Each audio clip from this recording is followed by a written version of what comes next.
project might be in the works. It is in the works. It is in the works. Yeah. Exclusive, baby.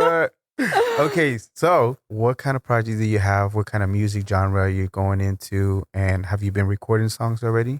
For genre, it will be more like soft pop, pop rock. Mm-hmm. Yeah. Okay, so you have recorded some songs. Yeah. Okay, cool.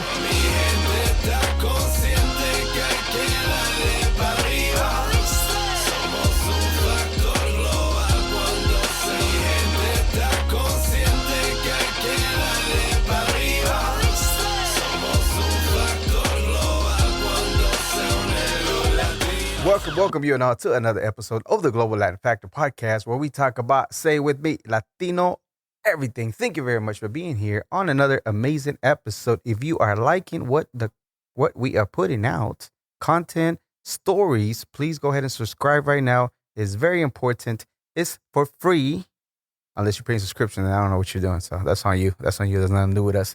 So yeah, go ahead and subscribe. Today we have an amazing episode because we have a very young professional that's been doing her thing for some time, and she has an amazing story to tell. We have a realtor agent that works out of the DFW area for OnDemand Realty. And again, the way that I met her is very interesting. I'll tell you a little bit more about that. Melyssa Ornelas. You can find her on social media at Real with Mel. Hola, ¿cómo estás? Ay, excelente. Gracias a Dios. ¿Y usted? Excelente, gracias. Thank you. Thank you so much for being here. I appreciate it. So, real quick, brief story. I know we talked about it. So, I was out and about. I had an accident. I had no car. I called an Uber. Your dad, I don't know if he does it on the side. He picked me up, and we started talking about it. He was telling me about, maybe I can get him on the podcast. And he said, you got to talk to my daughter. And just, I'm like, okay, cool. That was a year ago. Yeah. Fast forward, now we connected. And I didn't realize how amazing your story is, as being so young that you are, the things that you already accomplished and already done. So thank you for being here. Thank you. I feel very grateful to be here. Absolutely. Okay, so we're going to start with a segment that I like to call Preguntas al Chile. If you have seen the segment. Preguntas al Chile. You've seen other people do it. We started about 3 years ago or so, you know what I mean? And we keep switching it up so y'all don't copy. Because if y'all do, please let us know. What's up? Lista? Lista. ¿Estás lista? ¿Tacos o tortas? Tacos. Corn tortilla or flour tortilla? Corn all the way. Gorditas or pupusas? Pupusas. All the way. También. What is your favorite place here in the DFW area for pupusas, in your opinion? Ooh. Off of Arapahoe, A75, se llama Sabor Salvadoreño. Sabor Salvadoreño has the best, to your opinion, your palate, the best pupusas in the DFW. Yes. Carlos, you need to try it out. Delicious. Good service, good food, las mejores pupusas. Órale. Free plug-in. Okay. Plátanos con crema y frijoles or pastelitos de pollo. Plátanos con crema. Yeah? Okay. Yeah. I'm going to put you in a pickle here. Tamales de pollo salvadoreños or tamales mexicanos? Ay, tamales mexicanos. Yeah? Yeah. Okay, you're going to get in trouble for that I one. know. Sorry. What is it? Okay, because they're both, again, great. Both great. But what is it about the particular Mexicano tamale you like more? I just love I grew up more on eating more tamales mexicanos. So I just my palate just accepts that. It's like, I can eat more of those. ¿Verdes o rojos? Los dos. ¿Los dos? Yeah, los dos. One of each. Una docena. Right? Okay. Mexican coca o jarrito? Jarrito. ¿De qué sabor? What flavor? De naranja. Naranja. Okay. Agua de horchata, jamaica, tamarindo. Jamaica. Yeah. Salsa verde, salsa roja. Salsa verde. Salsa verde. Yeah, team salsa verde. Verde. Churros o flan? Flan. Nice. Valentina, Tapatio, Cholula, or Tabasco hot sauce? Valentina. And conchitas, the pastries, the pink ones, the white ones, or the brown ones? The white ones. The white ones? Yeah. Nice. You're the first one, I think, in a long time to pick the white ones. It's usually the pinks or chocolate. Chocolate. Chocolate. I like the white ones. Like the OGs. Yeah. Cochitas. This is way different than any other ones. It's got to do with the food. But we like to entertain just for entertainment purposes. A good conspiracy. A conspiracy theory that you heard one time from somebody, either social media or somebody told you that when you heard it, you're like, that's got to be true. It's a strong possibility that could be true. What would that be? A conspiracy theory? Yes. Any conspiracy theory? Any of them that you heard and you'd be like, that could be real. That could be a real thing. Like something that has happened and it's okay. So there's a cave in my pueblo in Mexico that they say if you go there, well, there's gold there apparently, that if you go there, you never come out. In Jalisco. In Jalisco. Wow. So I told my family, like, let's grab hands and try to just go in there. But they're too scared. Like, apparently no one ever has come out. Once they go in, you don't come out. Speaking of conspiracy, what if it's a portal? Supposedly there's portals all over the world. Ooh. Bermuda Triangle apparently is one, other places. So what if it's something like that? I don't know. So they say there's ghosts too? No. No? I don't believe in ghosts. You don't believe in? I believe in ghosts. I don't believe in ghosts. I do believe in spirits, but not ghosts. Not like haunting ghosts. Like boo. Okay, so I get it. So what if this spirits were some kind of type of ghost? Different variation of a spirit. I just wouldn't put the word ghost in it. I wouldn't do that. Why does it? There's like that stigma with the word ghost. Like you think of evil and bad and stuff like that, right? Or they're out to do something. But I do feel like spirit's something more that you feel the energy, but not that they're in act of doing something. Got you. Okay, so when you hear the word Latino, Latina, or Latinx, what is the first thing that comes to mind for you? My community. Your community? Yes. Awesome. Yes. Do you consider yourself Latina? Do you mind if anybody calls you Latina? Do you prefer Salvadorian, Mexicana, both? Human? I'm not here to criticize on someone, to tell me like, I'm not here to say, oh, you're wrong. I'm not only Mexican. I'm not only Salvadorian. I'm both. Yes, but I'm proud of being both. So if they just acknowledge me or just say, oh, she's Mexican, I will also, I'm Salvadorian too, but nothing in a way of like, you are wrong. So I'm proud of being both. I'm proud of being Latina. Yeah. Yes. What is the term of endearment that you use for somebody that's Salvadorian and Mexican? Is there a word? Salva Mexi or Mexi Salva? I don't know one. I just like Salvi Mexican. Salvi Mexican. Yeah. That's pretty cool. Shout out to my Salvadoreños. Yeah. Much love to y'all. Y'all's food. Y'all's. I was telling her, I was watching the video on my way over here, how y'all have like, I know so little about a lot of the countries in Latin America, the Caribbeans, but whenever I have a guest that's from another place, it doesn't forcibly do it, but it makes me want to go ahead and tap into what's going on. Yes. So it turns out Salvador has, which you're half Salvadorian, half Mexican, has 100-something volcanoes, 20-something are active. They have waterfalls. They have amazing lakes. They have some of the best surfing waves in the world. Yes. Yes. And right now they're doing a whole lot better as far as the whole country because of the new president that is cleaning up. Has been cleaning up for years, and it's becoming a place to go check out because it's beautiful. Yes. Have you ever been? Yes, I recently went in January. Awesome. And I tried surfing because they had the surf tournament over there. Yeah. And the waves are way stronger than what you could think.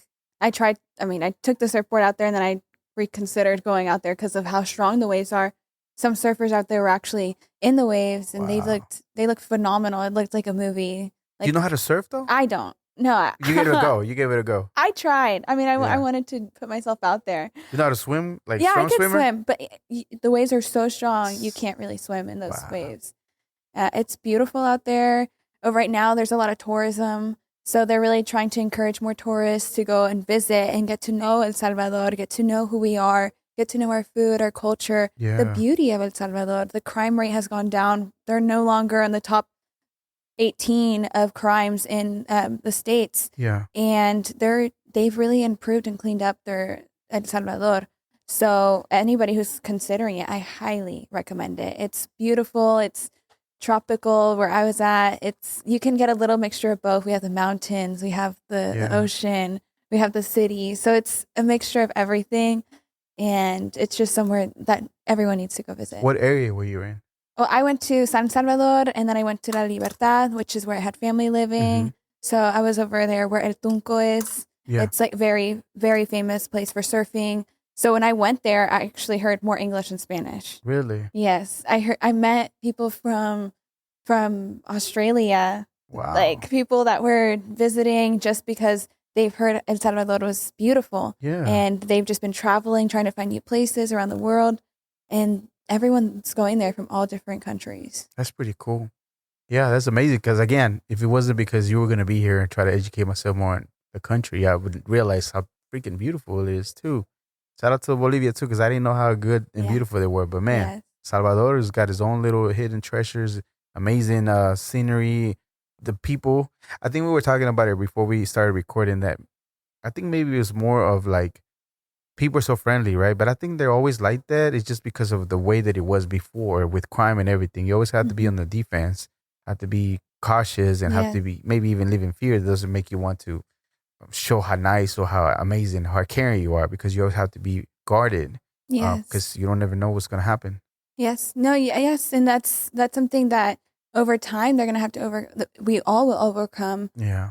I mean, 30 years ago, they thought that it was going to be cleaned up. And so they thought it was going to be new change in the late 90s. And then it didn't happen. Yeah. So they had false hope. So now there's a bunch of Salvadorans who were fearful. They still had false hope. Like, is this really going to happen? But it is happening.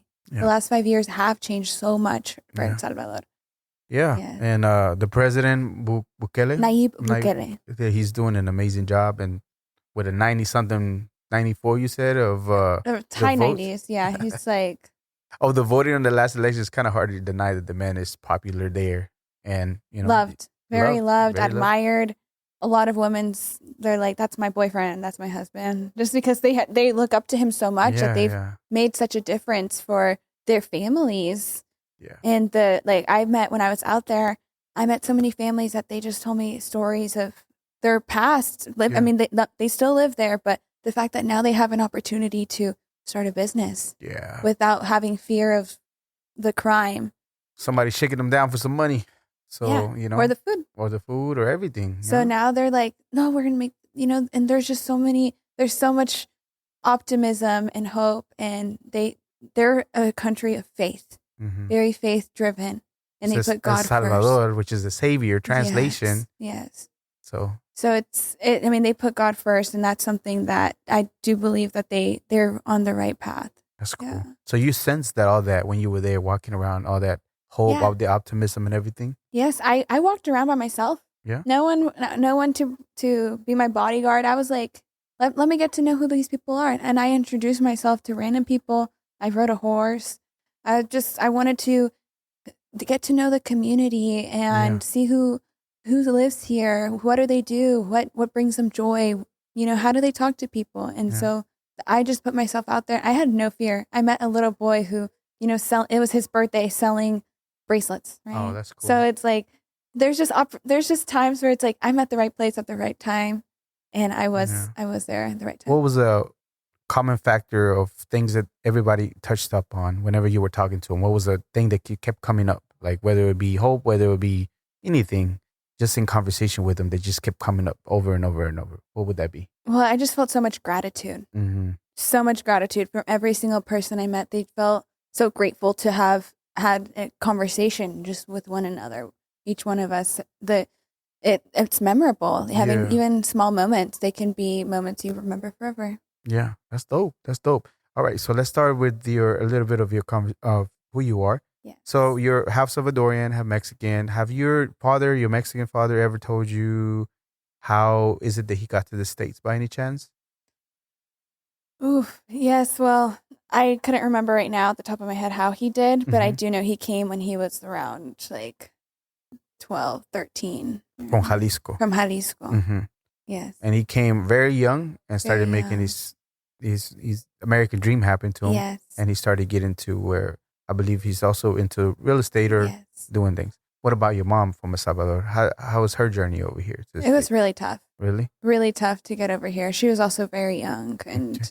coming here to have an opportunity for a good education, for a better future. And Somebody from El Salvador that has to cross many borders to get here. Did she ever tell you a little bit more more in detail how was her journey over? yeah. Can you, not to get too personal, can you share a little bit of the things that she had to go through, the struggles? Well, first off, I mean, everybody's trying to get in at the same time. Right. So the fact that there's, let's say, 50 people in a 10 by 10, you're crammed with each other and you're all like, you're not even thinking of the fact that you have strangers surrounded by you as a little child. Right. But that's something that they were all there for the same mission, for a better future. So that's part of her journey to get here, being surrounded by strangers as a little girl to get here and not knowing if she wasn't going to make it, but really praying and hoping that she was. And it wasn't easy at all. It took her a long time, and it was scary. It was frightening for her, and it's something I know that she carries with her. Yeah. How old was she when she got here? She was 14. 14 years old. And did she come by herself or family with her Herself. too? By herself. Mm-hmm. Did she ever tell you why she wanted to make the journey? Was it, of course, you're always looking for a better life, American dream that gets sold to us. But why did she decide to make the journey over? Being so young? Her mom came first. Her mom was already here. Okay. So, yeah, she was raised by her grandma. Mm. And so she came to because her mom came first to be able to get a home first here. Yeah. So when she got here, she would have somewhere safe to be. Yeah. And that's how she was able to actually have a home when she got here. So was it here in the Dallas area where they landed at? No, California. California. Mm-hmm. And you were born? California. You were born in California. Yes. What area specifically? In Van Nuys. What is it? Van Nuys. Van Nuys. Yes. And what is it? South Cal? North Cal? It's Central? called the Valley. Ah, the Valley. So you were south. Yeah. Closer to Mexico. No, not so much. Not so much. Not so. That's cool. Yeah. So from California. Yeah. Do you remember when y'all moved to Texas? How old were you? Oh gosh, my little valley. When you asked me, I was like, yeah, I think because that's the valley, right? Yeah. But Valley girls. They got a Valley, Texas too. Well, but Valley girls from California say totally, yeah. But Totally. yeah, they say totally a lot, but we say totally. And I moved to Texas when I was turning 5. You were turning 5 years old. Yes. Wow. Do you remember any of that? Moving here? No. I remember the first time I had Chick-fil-A here, moving here. It was a great experience. I really love Texas. I mean, my core memories started here in Texas. Yeah. But I do have some memories from my childhood in California. But I will say Texas has been my home since growing up. Got the boots on too, by the way, representing. Yeah, shout out to South Cal girls and the Valley girls, but y'all lost a great one. Just kidding. So, did it ever dawn on you that you were growing up with different cultures? You had the Mexican and Salvadorian cultures at all whatsoever? Or when did it come to mind at all that you were like, not necessarily different, but you actually had two cultures growing up, and maybe one of these days you realize, oh my God, I'm Mexican and I'm Salvadorian. Anything that ever happened to you like that? Yeah, and I actually do think it happened recently. Really? Yeah, yes. It was because growing up, I was like, I'm Hispanic. Like, that's all I knew. I was like, I'm Hispanic. I speak Spanish. Like, and I grew up in a city called Plano, right? So over there, there's cliques, there's cliques in schools and all of that.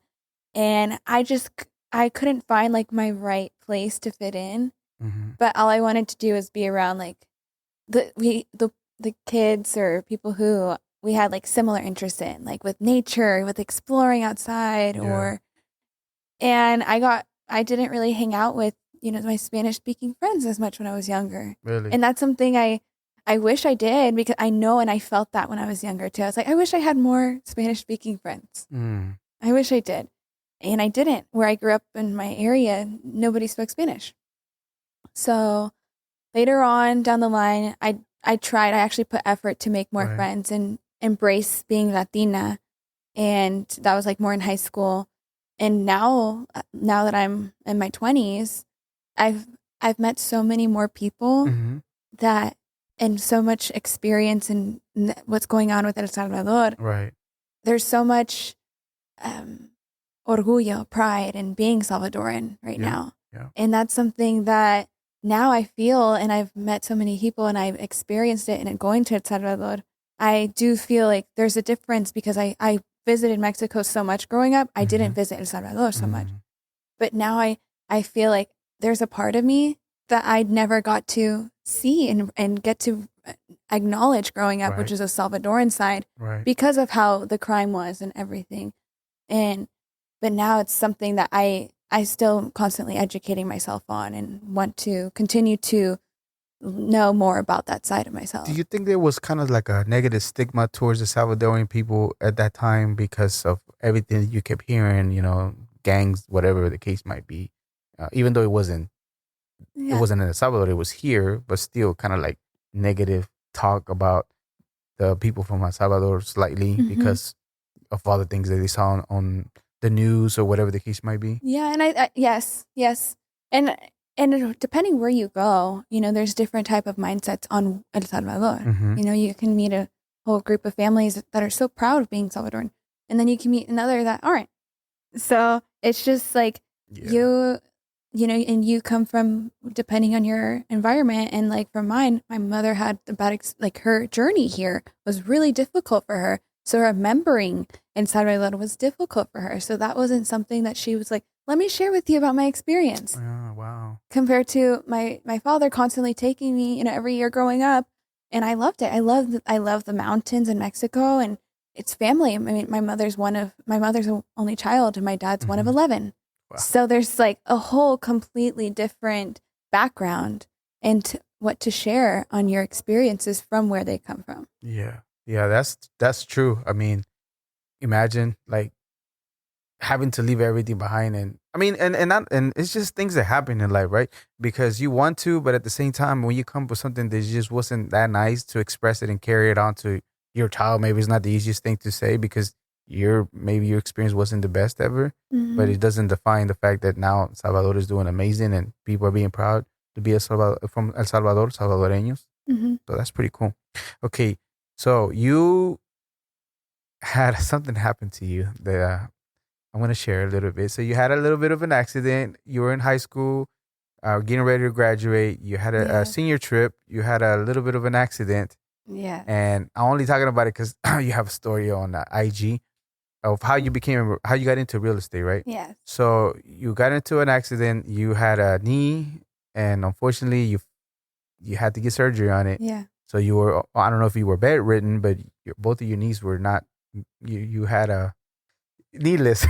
I'm sorry. I just had to. Funny joke. Issues with your knees, and then so as you were recovering, you started studying on your licensing as far as your real estate license, correct? Yes. Yes. Okay, take me back a little bit to that journey, how it happened, the story, and who brought up the subject of becoming a realtor.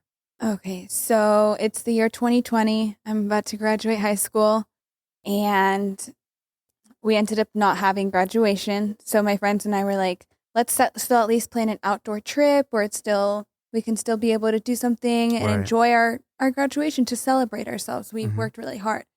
So we planned a trip to go hiking in Oklahoma, and it's just a group of us. I actually drove like 3 of my friends, and then it was like 2 cars. We took 2 cars. So I had 3 friends with me, drove us there. The first day that we're there, I jump off a rock while we're hiking, and then I land on the ground. I couldn't get up anymore. It was like my whole entire knee just completely swelled up. Ouch. I'm limping, and that was the end of my trip, really. Everyone else got to go hiking, but I didn't.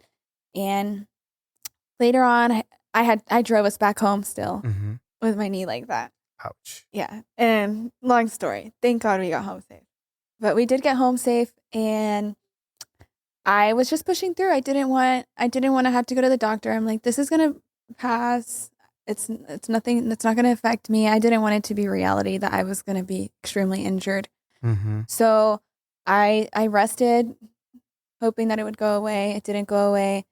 So I went to the doctor like 4 weeks later in Mexico. Mm-hmm. And he told me, Melyssa, you have torn your ACL. Ouch. Your meniscus is extremely damaged. Ouch. And you should be crying right now. Everyone that's come in here that has had the same situation as you has been bawling their eyes out. So you're a warrior. And that's true. And I felt that. And I was like, okay, that kind of made me feel better that I wasn't crying. So I'm like, yeah, I am tougher than what I thought too. So I ended up having my surgery 2 weeks later, and that recovery was 6 weeks. So once I had that surgery, mm-hmm. I had to stay in Mexico, have my physical therapy, and I was in bed.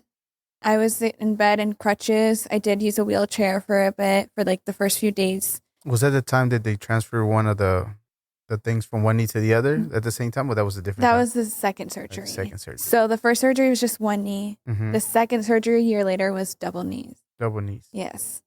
And so the first time I had those 6 weeks to be able to study online. I'm very passionate about educating myself as much as possible mm-hmm. and constantly learning. Right. So in Mexico, my father was there, and we do have family who's in real estate. So he's like, well, you know what? Why don't you consider starting your real estate courses online? You have some time. It's online. So I was like, okay, you know, I want to educate myself. I want to help people, mm-hmm. and let's go for it. Right. So I started, and by the time it was like I was able to come back to the U.S., I was able to pass my exams, get my fingerprints. Just like that. Just like that.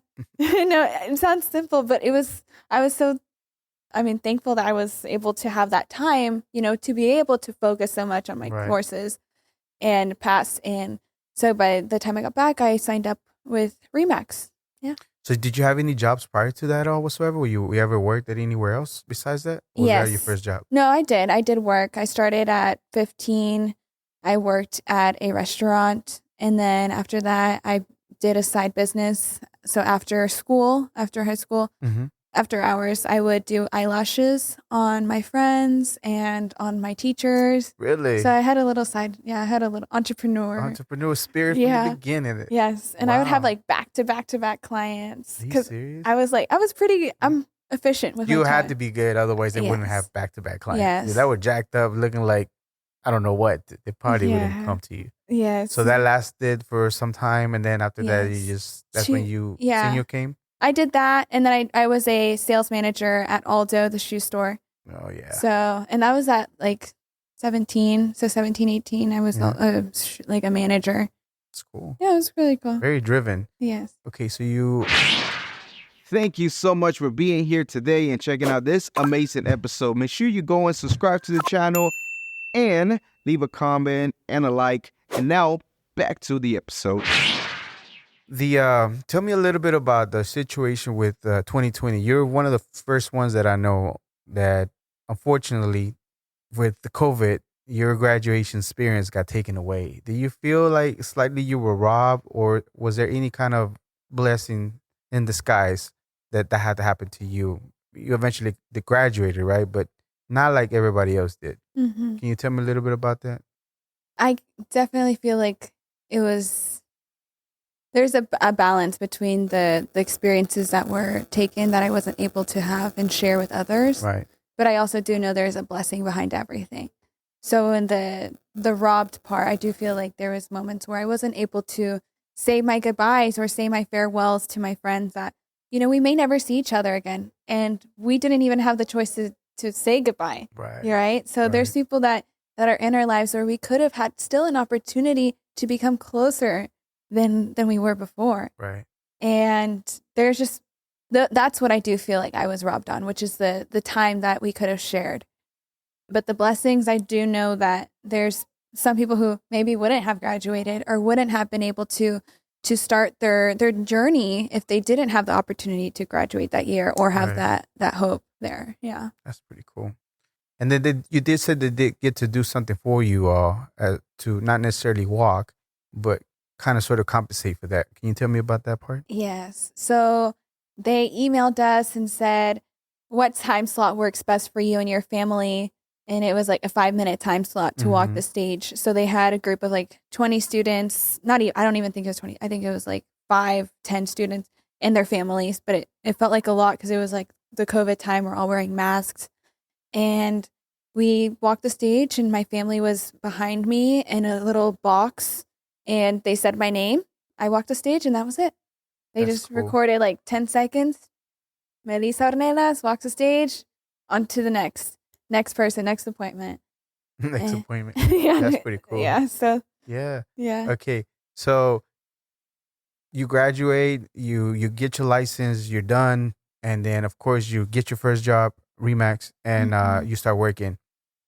How was it for the first year for you as far as just figuring it out? The one thing is getting your license, but the other is getting out there on the road, showing houses, setting up appointments, whatever the case might be. You're still kind of sort of learning on the job. Yes. But still, how does that go for you in the first year? Yeah. My first year was tough. Yeah. My first year was definitely like all the time. People were questioning my age. They were just like, they just saw me as like a young girl who wasn't super sure on her real estate. Do you look really young at that time still? How old were you when you first started with them? 18. I mean, I was 18. And you look very young?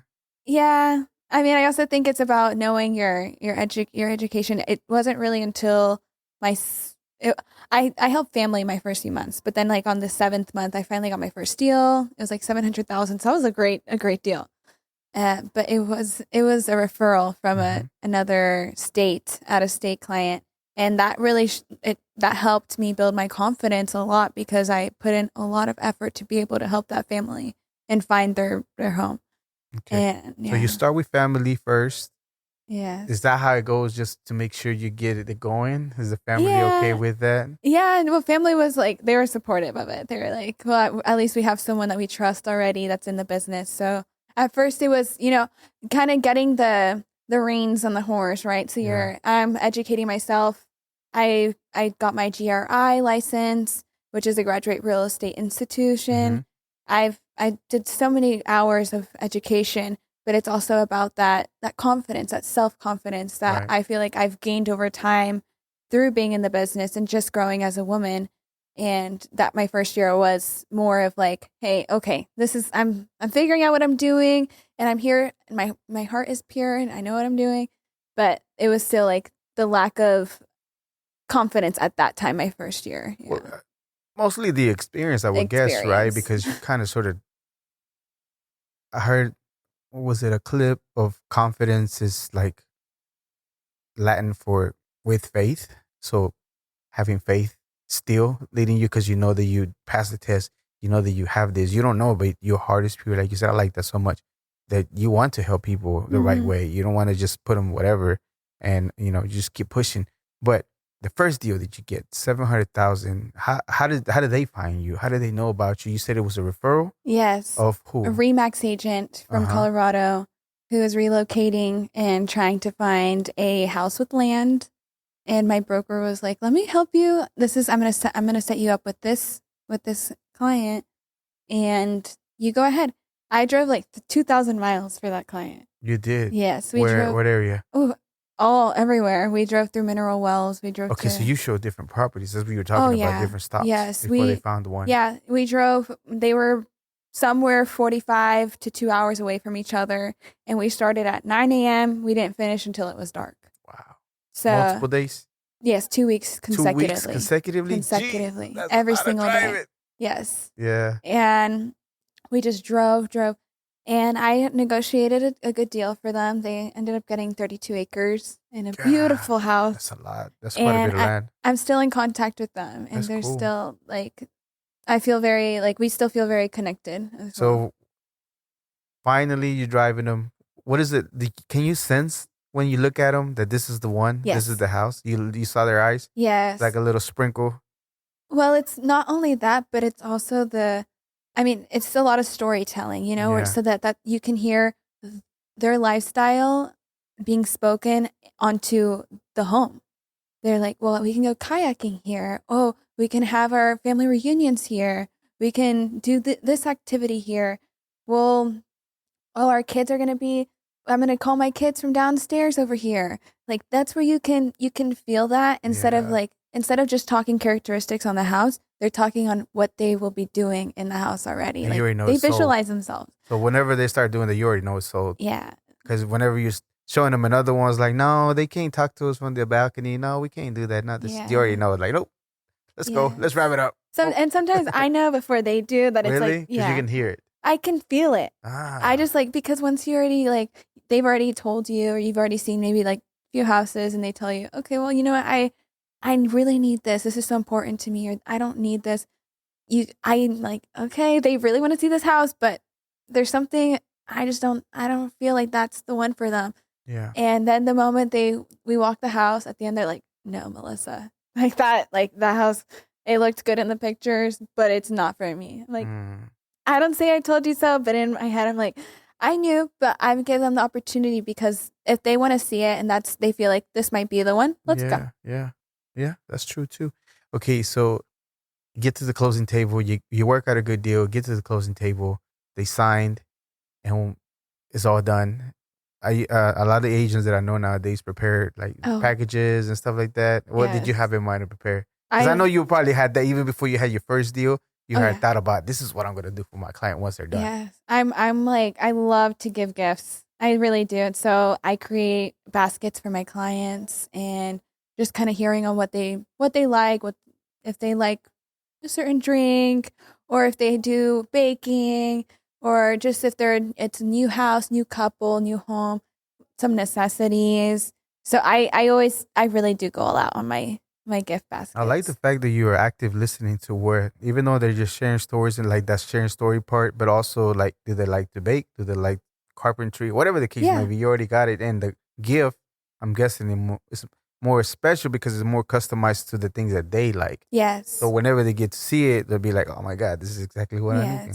Yes. And I've also done where if I have a closing like at lunchtime, I'll bring lunch to closing. So I'll bring like some pizzas, or that way and we'll eat while they're signing. So it's more relaxed because it can be a big deal, a transaction, right? It's the biggest purchase, one of the biggest purchases in your life. So you can't do that empty stomach. Yeah. Get some tacos, some pizza, tacos, whatever you want. That's pretty cool. Yeah. All right. So you get the hang of it the first, not all the way, but you're more, people are referring you now. They're looking for you. And then how long do you stay with RE/MAX for? I was there 3 years. Yeah. What was the biggest lesson that you took away from being there? And of course, learning, but what else? Loyalty. Yeah. Loyalty, law, treating your clients to the best of your abilities. It's not about yourself. It is always about the client. It is always putting that client first and following the laws. You never, ever, ever want to break any rules to protect them and yourself. Yeah. And staying loyal to your clients. That's one thing I've learned where I was at. It was very family oriented. I'm family oriented. So it was really beautiful to meet other people who put their family first. I do feel like that's a really important factor. Yeah. So you decide to go to OnDemand Realty. Yes. Shortly after. Yeah. What was it that brought you there? What did you see? What did you kind of sort of? I know you listen a lot. I'm sure you do some research. What brought you wanted to be part of OnDemand? Joining OnDemand was to find a place for me to grow to the next level, for me to be able to excel and to meet other hungry agents as well, to be a part of not only a brokerage who has been around for so long and so established, which helped me gain clients, being a part of established company. But at this point, I've already had my clients. I'm getting referrals. I'm meeting a lot of people through online, through my experience. OnDemand is very tech savvy. They're very on demand. We're known as being realtors who are actually going to be answering your texts the same day. Like, we're not going to respond to you the next day. We're going to respond to you when we're on our phone. I see your text, I'm going to get to you. And just a really good social media marketing that they have, very good support, accountability. It's a very young, very high energy brokerage. Yeah. So you felt for you, I know RE/MAX was great and everything, but you felt maybe you were a little bit capped and you wanted to keep spanning your wings and go somewhere where they might be able to push you there. Yes. Yeah? Yes. How did you find them? Or did they find you? So I was actually recommended. Some people, other agents, told me, "Hey, check them out. They're really good. They look like they're blowing up." And I have a friend who she's actually a part of OnDemand already. Oh, nice. So I spoke with her personally, and she told me that this has been the best experience for her. And I truthfully, it's been a really great experience since. Yeah. So yeah, Even though how long you been with them so far? about 2 months. 2 months. Yeah. So even though you've been there a very short time, you already seen everything they got going on so Yes. far. The biggest thing that you have taken away that is just like, yes, this is where I need to be right now. I love the accountability. I love how there's just constant communication between us. We have group chats between us. If there's any question I have, I mean, my broker's always there to answer. If not, we have a group chat between all 150 agents. Imagine that. So if I ask a question about, is there any land appraisers nearby? I'll get like 10 messages that same day about different people they recommend. So it's more of a personal connection on referrals of who we can connect with, get some quotes on, and people we know that are like us that work the same way. So your network as far as within the team of OnDemand is a whole lot more involved. We're actually online. Okay. Yes. All right, that's great. That's great. Yeah, because you don't like to send a text and 2 days later, 3 days later, or email and you just don't get no reply from nobody. Yes. You know, that could slow you down, or that could really be the deciding factor of somebody that is looking for a home that has another agent. Because sometimes customers will shop, but the other one moves faster than you, and there goes that deal. I've been getting a lot of those recently. There's a lot of agents right now who aren't answering their clients' texts. So they're coming to me now. They're like, and they give them the ultimatum, hey, if you don't text me back or call me back, I have to move on. Okay. And they move on. So really good at getting being on top of the clients whenever they communicate, because you know that not that you like jump high, but it's more like you really want to cater to the client's needs to make sure that they are taken care of. Make sure this, like as we talked earlier, one of the biggest purchases they're gonna make in their life. They're gonna be curious. They're gonna have questions. They're always gonna be, and then it's great that they can rely on you to be able to. I don't know where your hours are, but it's cool that you can text them within a short amount of time. You'll be able to give them an answer. Be able to give them a phone call. Let me get with you real quick. I'll be right back. Yeah. No, I mean, it's one of the biggest investments, and if you don't have someone, I feel like it's really important. If you have 1,000 questions, you need to get as many questions answered as possible. You don't want to be moving forward with anything if you doubt something. So you want to help them understand the process as much as possible when they're purchasing or selling their home. That way they know what it's going to look like. Okay. So for you, I know we asked this before from a different realtor. Shout out to Kristen Contreras. However, for you, I know it's kind of sort of similar, but what is your approach as far as anybody looking for a home? What are some of the first steps that you get to do with them? The first few minutes of the conversation, as far as guiding them through the purchasing of a home. Let's say the first time buyer. Absolutely. So I always want to know exactly what their idea is on what they want to purchase. I want to know a little bit more about who they are and what their goals are in their home buying journey. And then once I hear that, I get some background of their goals, who they are. I direct them to a list of my preferred lenders, or if they have a lender, we are going to work hand in hand to make sure that they get ready for their pre-approval. Okay, so you're looking for that golden ticket that Kristen told me about. That's the golden ticket to start looking into homes, because otherwise you're wasting their time and they're wasting not necessarily your time, but kind of it is a waste of time, because you're not going to go anywhere if you don't really know that you are able to, within your budget, to go and start shopping and looking at homes. And I tell my clients, hey, we're going to find your home. And if we don't have that pre-approval, it can't be yours. We can't make it yours. We can't put an offer without that pre-approval. Mm-hmm. It's not going to be a complete offer without that pre-approval. So let's work on it. So that way, when we find your home, you're ready. You can make it yours. So OnDemand, for where you're at, let's say somebody's not there yet. They go and they're not pre-approved. Mm-hmm. Do you just like move them away and forget about them? Or what is it that you have to be able to put them in place to maybe 2-3 months later they can revisit with you and see if maybe they can get the pre-approval? Yeah, not everybody's ready right away. Most people aren't.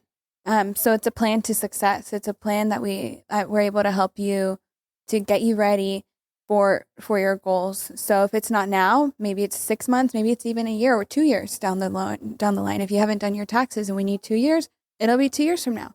So if you're not ready now, it's okay. We'll make sure we help you get ready. Okay. So what is that conversation like with somebody that didn't get a pre-approved whenever they get to talk to you? Do you call them? Did they tell you, hey, they're not going to make it? Did they call you and say, we just weren't able to be there yet? So how's that conversation like sometimes? Everything happens for a reason. Mm-hmm. That just means that right now is not just the right time yet, but it will be soon. So let's just make sure we get everything in order. That way, when we have everything in order, you will be able to start searching for your home. So even though they're not immediately something that you're gonna put them in a home, do you have and dedicate time for people of like that maybe they're not ready, that you can revisit either maybe once a week, once a month to see how they're doing and where they're at? Yes, I do, and that's where we work hand in hand with the lender, because if it's due to credit or due to debts, we overlook that, and I check in with them monthly to make sure how's it going, are you on time with everything? Yeah. And that we reflect on everything to make sure we are on track. Okay. That way, once we are, we're ready to go. That's awesome.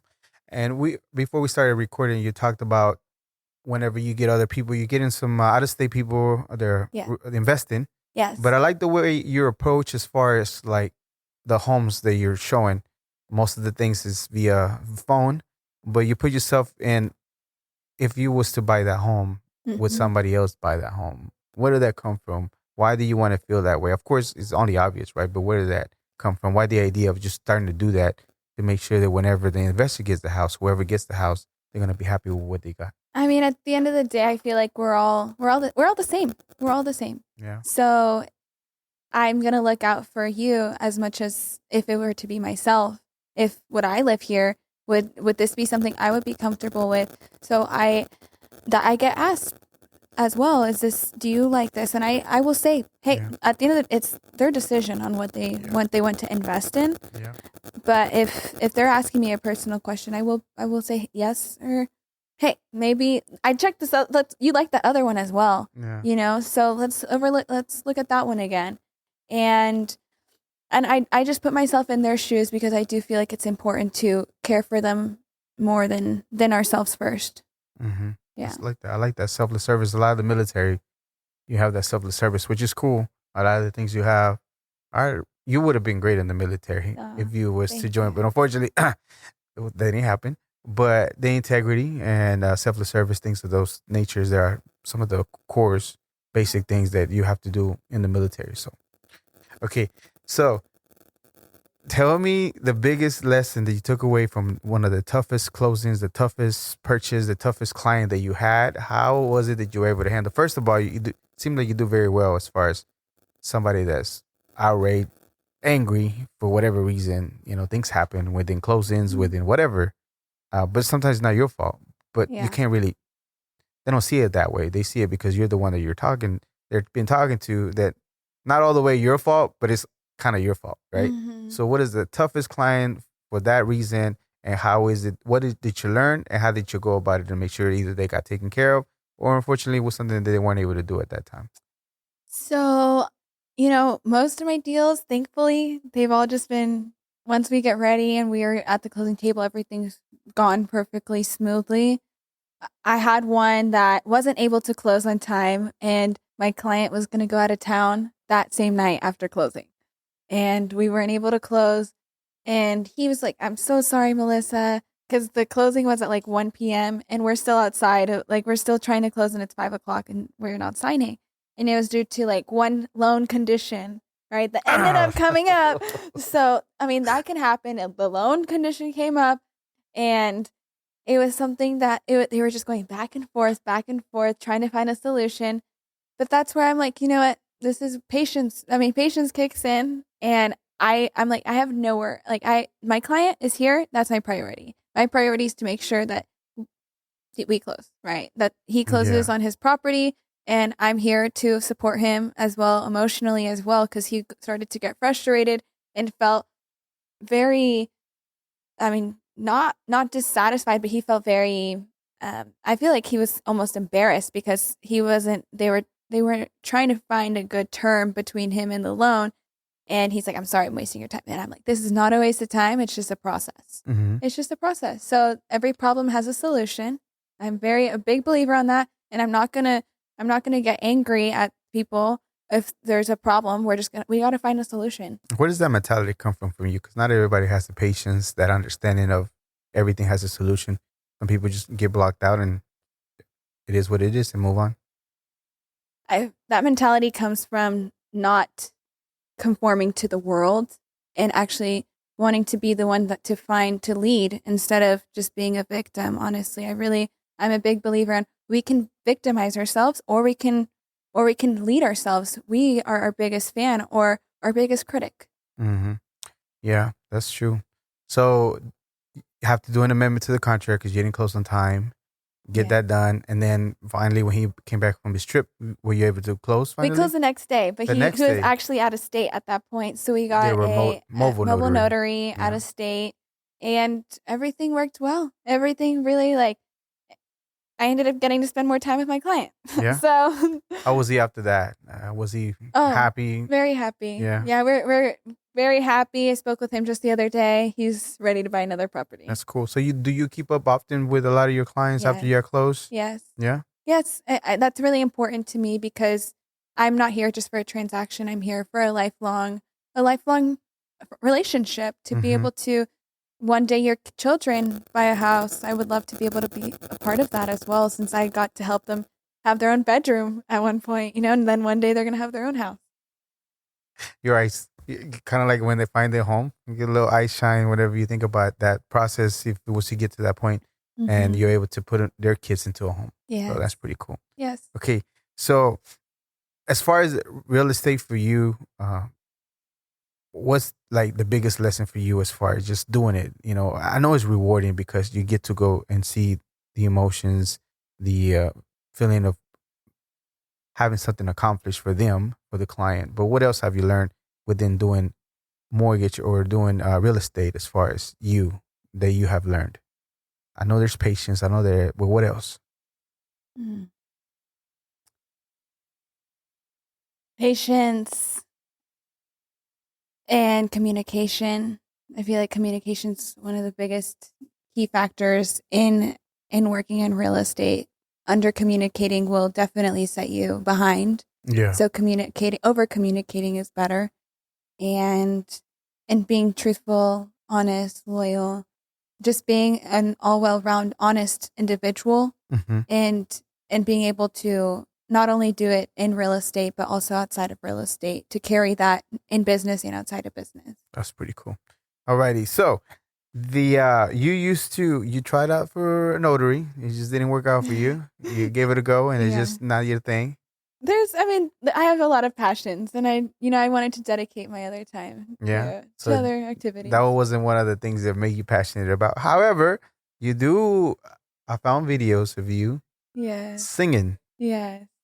When did you start singing? When did you begin to know that you could sing? And I know that you dove a little bit in it. You got your feet wet on it, but not all the way. How did that come about? The music thing that you do that people might not know about it, but I know. So it actually comes back all the way to when I was about 4 years old. And my grandma would put me to sleep and she would sing me a lullaby, and she would tell me, "Meli, ya duérmete," because I would sing with her. I would no, I want to sing with you. And she could duérmete ya, y te tienes que dormir. You have to go to sleep. And I just wanted to keep singing with her. Yeah. So I was just singing. My parents bought me a little guitar, and can you play? I played. Somewhat? I played somewhat. I got some basics down: guitar, piano. That's cool. And when I was 9 years old, I auditioned for a competition, a singing competition. I did not win. What was the name of it? It was for a company called Gano Excel, a multi-level company, and my family was a part of. And I didn't win, but I was 9 years old. I put myself out there. I sang El Rancho Grande Do you know that one? Allá en el Rancho Grande. Allá donde viví. I Yeah. can't sing like you, but yes, I'm like that. I sang that song, and I remember I actually forgot the words, so I just sang it over and over. Just the same one, The just a little same bit. words, yeah. It's. I mean, You were look, 9, you I got was nervous. 9. I was 9, and I put myself out there, and that's all I care about because I pushed myself and I faced my fear. It was 500 people there. Were you shy prior to that? Were you somebody that didn't like to do that? Put themselves.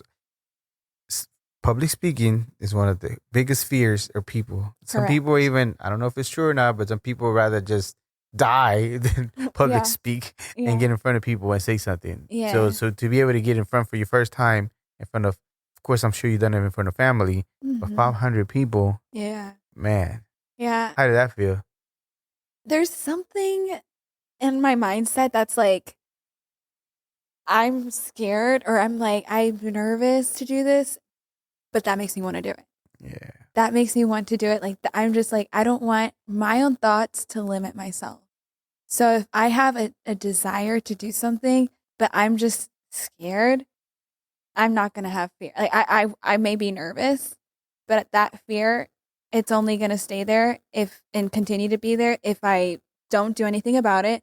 So I do things that help me face my fears. Yeah. When was the last time you did something that's scary to you that you still did it?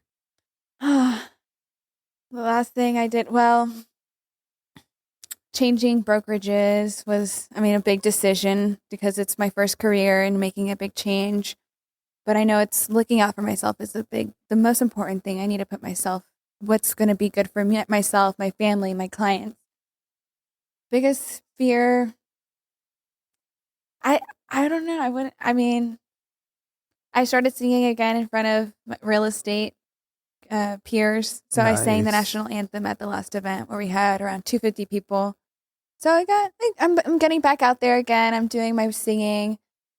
Yeah, that's okay. So you were 9 years old was the first time, but then you kept doing it a little bit more, over and over. You got to do more stuff. Your other competitions, and you got to. What other one was it that you did? I auditioned for La Banda, American Idol, and I also auditioned for the X Factor. I've just done so many, so you were in it. Yeah, that was the only way I could live is if I would sing. But there was a little bit of a distaste as far as the music industry goes because you're, like you said earlier, as far as finding a solution and not being confined to a box, you just didn't like that they wanted to shape you a certain way for you. I acknowledge the fact that, and it took me time to acknowledge that the industry, the music industry, people want what they want. They want to hear and see what they believe is going to be the next hit or the most attractive or the most appealing for the eye, the ear. And to me, music was a way to express, to connect, and to be able to relate with others and through emotion, through my voice, and through the stories, the storytelling that I sing through. So that's, that to me wasn't my goal. It wasn't to have fame. It was more to just connect with people through my voice and through my singing and through my story. Yeah. So that kind of deterred you a little bit. When did you completely stop? Like, you used to be even choir. You did choir and everything, but when did you put a pause on that? Yeah, was that when you started real estate? Yes. Or when I started real estate. So that that's why I'm telling you now, it's like you're singing again in front of my real estate peers. Like, no one knew I sang. Like even my broker, everyone comes up to me. They're like, "That was you? That was you? Oh my gosh, we didn't know we knew a singer in our lives." And I'm like, yeah, it's been behind the scenes, and I do it sometimes. Just nothing. Just I sing for fun, so just a little something. Yeah, and back in the day, it was something that I did as a job as well, singing for quinceañeras, birthdays with bands, and it was small gigs. But you got paid though. I got paid. You got paid. I got paid. Yeah. But it just wasn't. And at the same time, obviously, not everything in life is what we want to do, right? But I know that willingly I'll be able to one day sing or maybe share some of my own songs. Okay, so that is in the back burner. Maybe not the back burner. It's getting more closer to the front burner as far as thinking of doing something. Of course, you're doing your thing. money's coming in. Yeah. You have the money now to be able to play a little bit more. So a project might be in the works. It is in the works. It is in the works. Yeah. Exclusive, baby. Okay, so what kind of project do you have? What kind of music genre are you going into? And have you been recording songs already? So I am going to keep that more for off the record. Okay. But for genre, it will be more like soft pop, pop rock. Mm-hmm. Yeah. Okay. So you have recorded some songs. Yeah. Okay, cool. That's all I want. I don't want everything. I don't want no title or anything. Just I didn't even know you were gonna tell me about that part, but it's pretty cool. Just a little inside scoop. Yeah. I've done a little bit of the music thing. I don't sing, but mostly like the rapping and things like that. So, and I already got paid for not a lot, but I got paid for some of the streaming stuff that I did. So I was like, yeah, I did it. Yeah. Now I can retire from musician. I'm just kidding, but I did it, and I don't know if maybe that's something that you were like, man, I was singing, I liked it, but maybe I don't have nothing to show for it. Maybe I want to do this. Is that kind of sort of drove you to want to do it, or you just still have the passion for the music? It's just real estate took over for right now, but you still have it in there. Yeah, I mean, to establish myself, I wanna put my feet on a strong career, and get to know the world. I travel a lot now that I'm in real estate. Now that I'm able to have more liberty and be my own boss, I'm able to dedicate time to be able to do things I love. So I do still sing, but I just don't do it for the money, the gigs anymore. I work in real estate for that. And I sing for passion. You sing for a passion. And you want something concrete that you made a project for you to show, hey, I did it. I built it. Yeah? I built that. You did that. That's pretty cool. I like that. Good luck with that. I hope that when you're ready to put it out, I don't know if you're going to do a big release or everything, you're going to all the way out. But if you do, please let us know. We'll be more happy to support whatever we can.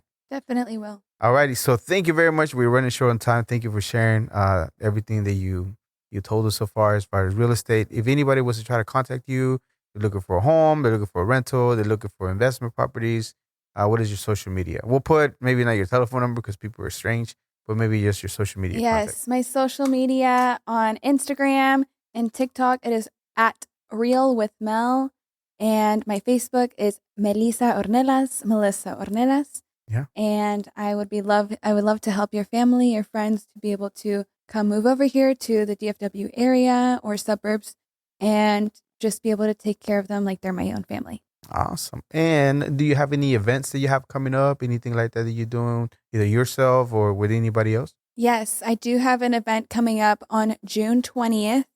It is going to be an educational event. Nice. And everyone's invited to come get to know more about the loans, the process of different types of loans we have, about how you can buy property outside of the U.S. And also maybe there will be some singing. Maybe there's gonna be some singing. I can almost guarantee June it's gonna 20th. Be some so get onto my social media and you'll get some more information. Do you have a flyer already out? Not yet. Not yet? Okay. June 20th. Mark the date. Put it on your calendar. Seal it. Make a calendar for yourself to remind you. Yeah. Shout outs. Any shout outs that you have for anybody? Shout out to NAREP Dallas. Thank y'all for supporting me. And I'm so excited to be a part of the board of directors for this year.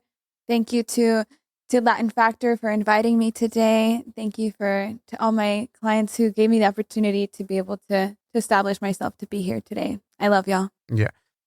Before we ended the real estate part, you actually have some awards that you have won before. Oh, yes. Not only that, but even in high school, you were president, vice president of the student council? No, for my entire choir class. For your entire choir class, you were president and vice president? Yeah, I was president at one school, vice president at the other school growing up. Yeah. And not only that, even you could continue the awards in the real estate. So you won a few awards recently. Yes, I won the Executive Club Awards through RE/MAX. Okay. 2 years in a row. 2 years in a row. Yes. Yeah. And what is the requirements for you to be able to get that? What do you have to have?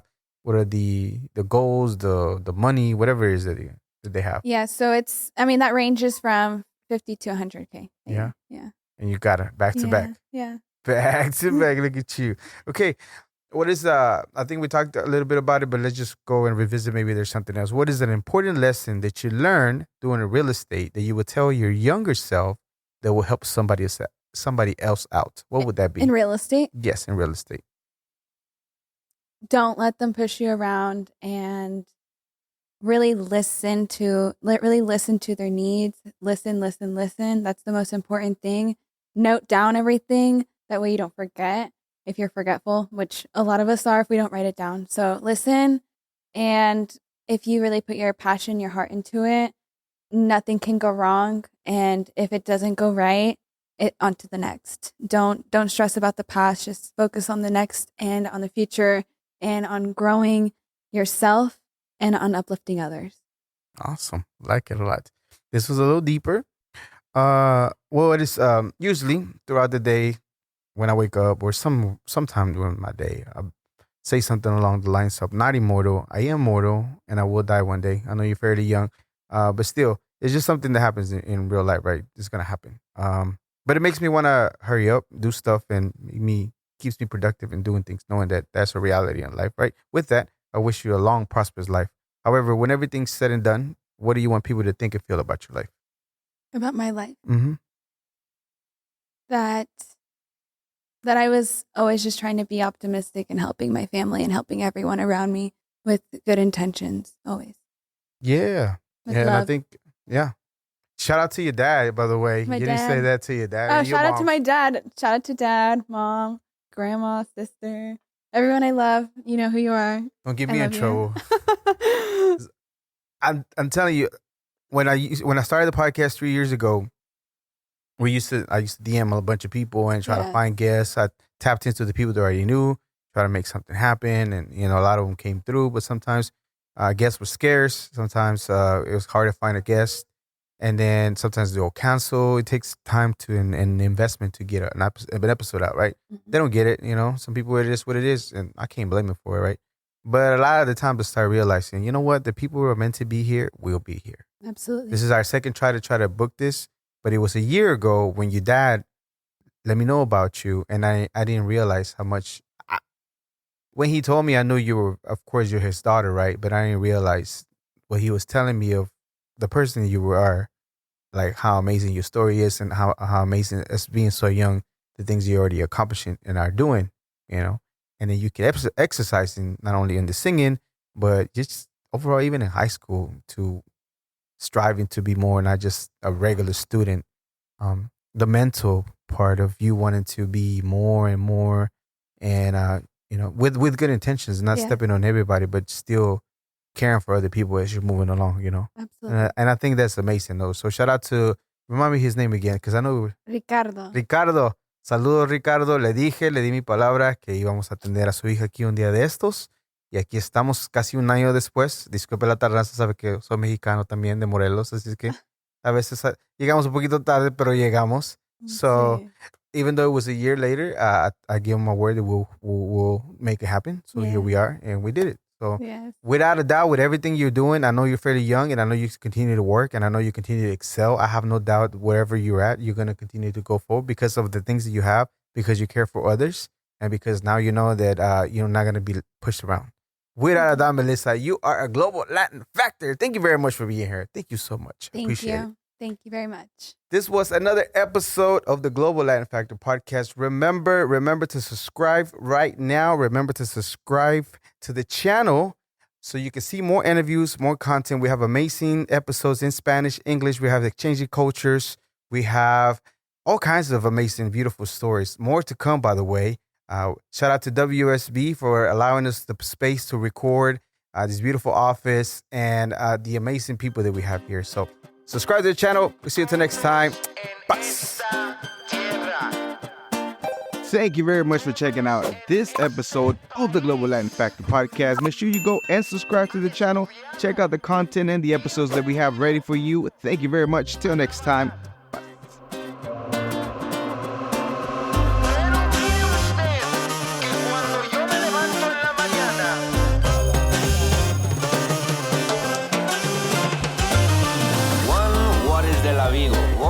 Pero but in fact is a flamingo coming to Havana and from Puerto Rico.